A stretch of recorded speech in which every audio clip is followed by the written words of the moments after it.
Welcome back to the Sim Only Dynasty. You are back with your host Opie.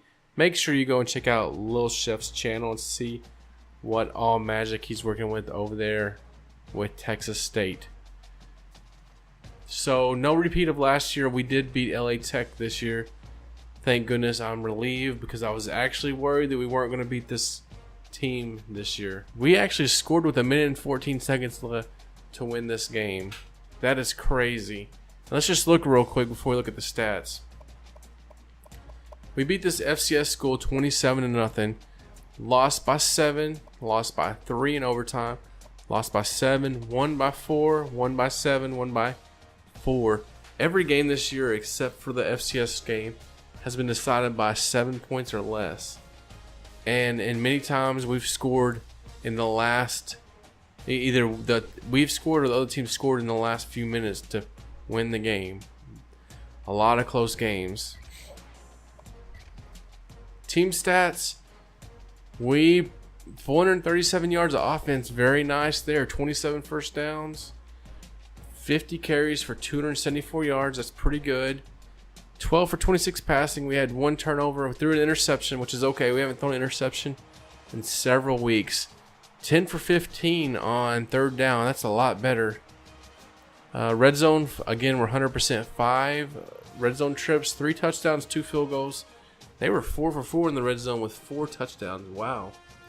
That's impressive. Horner was, like I said, 12 for 26 with a touchdown and an interception. Lewis ran the ball. I wonder if Rhodes got hurt. He had 19 carries for 77 yards and a couple of touchdowns.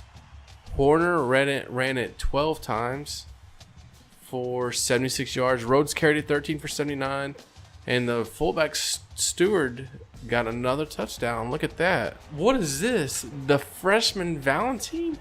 He got some catches this week. 3 of them for 20 yards. Not too bad. Campbell Jr. added 2 and a TD. McNair and Harris each added 3. McNair had a big 47-yard catch for us. Okay, so we've got, looking back at our injury report, we already knew that we lost our right guard and defensive tackle early in the season.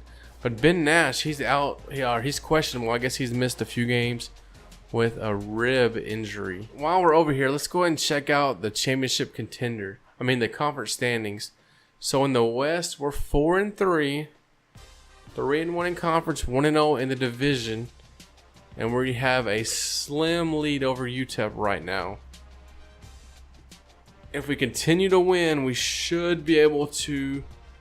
I think we'll control our own destiny if we continue to win to be able to get back to the conference championship game. Looking at the championship contenders, we continue to creep up just a little bit. Number 53 this week, and then we still have an outlook of 44 and 33, and then we dropped to number 14 in 2018. It's crazy how much we're up and down in the final in that 2018 year.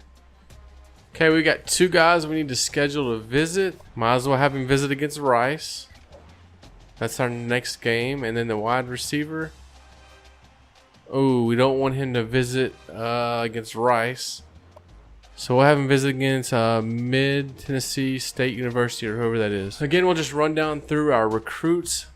Since he's only 57% lock, I don't want to take away too many points to add to other players. I want to make sure I keep trying to increase my lead here on these 2 guys. They're getting close, especially Trent Perry. Hopefully we can get him to get close to committing after visiting this week. There's a few guys we're in battles with. Or we're in a battle with one, but there's a few guys that we're trying to maintain our lead with.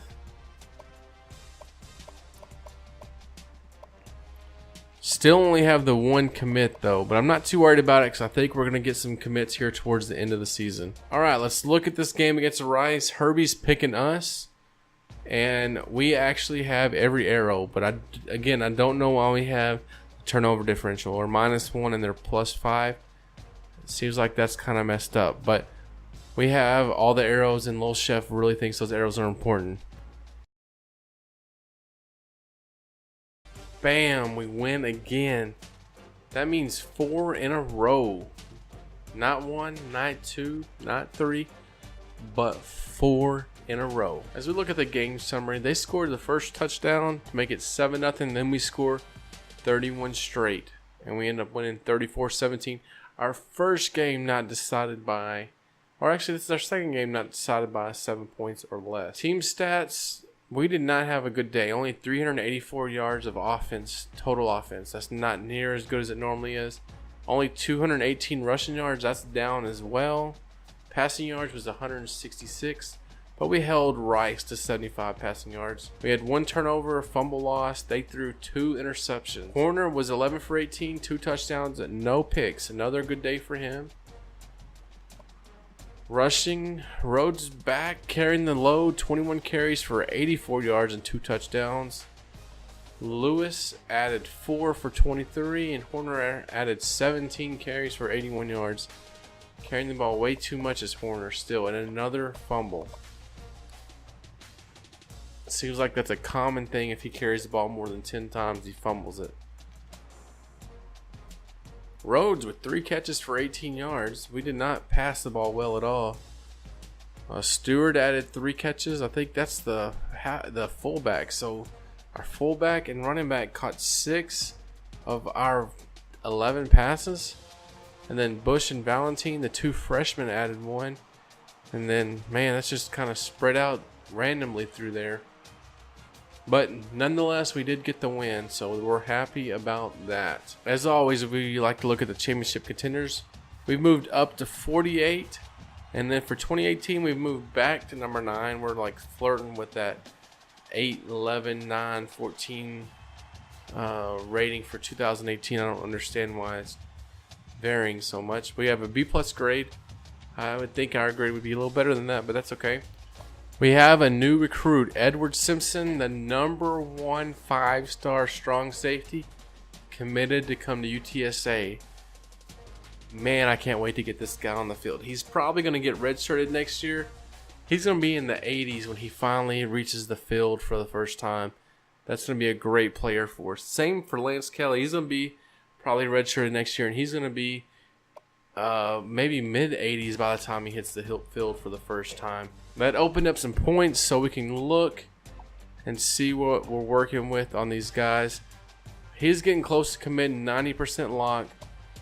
Perry, 94% lock, close to getting him as well.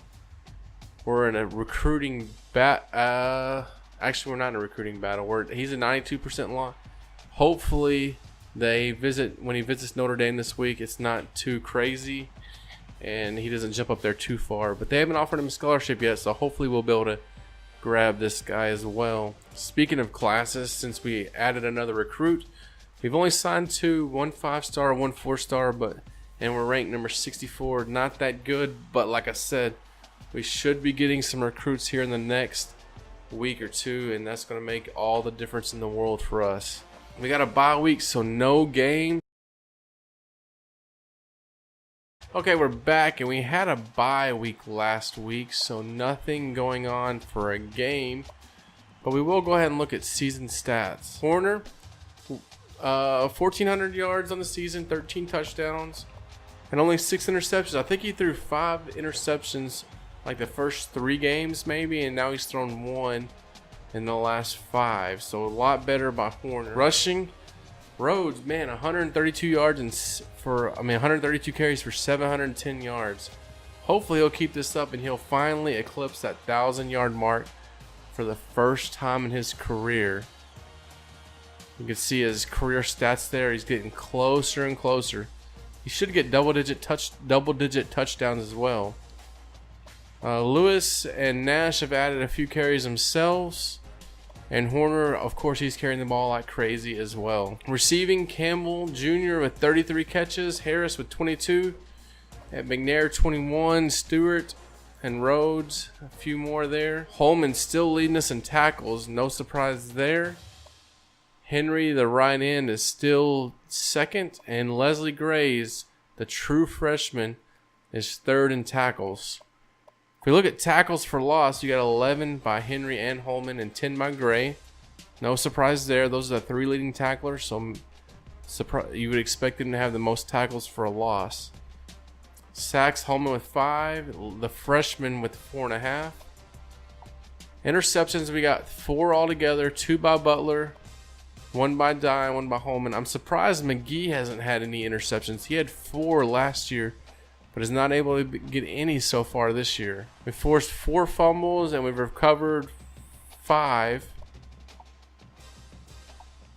Go figure that. I guess someone on offense recovered 1. We got 1 touchdown. The freshman Leslie Gray, we got a fumble. I got a touchdown. 10 for 13 by the freshman Edwards kicking. Not too bad for him. Has not missed an extra point. Checking out the championship contender, we're up to 45 in the bye week, and we dropped all the way to 16 in 2018. We added another recruit, an athlete, 79. He's a 5-star. That makes our 3rd signing of the year. We've moved some points down up here on these top guys because, really, we're about to lock these guys in. 99%, 99. These 2 guys should commit next week. He's getting close. They didn't take the lead in their visit week, so we should be able to hold them off and grab him. This is going to be interesting what happens here the next few weeks. Top classes, we've moved up to number 34 now with 2 5-stars and 1 4-star. But like I said, we're going to get some more recruits signing here shortly. This week we play Mid-Tennessee State, and man, this is going to be a good game. Kirby is picking us to win, actually. They have a really good offense, so hopefully our defense will be able to slow down their offense, and we're going to be able to put some points up and get another win. This is another conference game, so we really need to get a win here. So we'll have to come back next time and find out if we win. Don't forget to go check out Lil Chef's videos. He's got I got a link in the description to his playlist for all of his Texas State videos for the Sin Dynasty. So make sure you check his out. Thanks again for watching.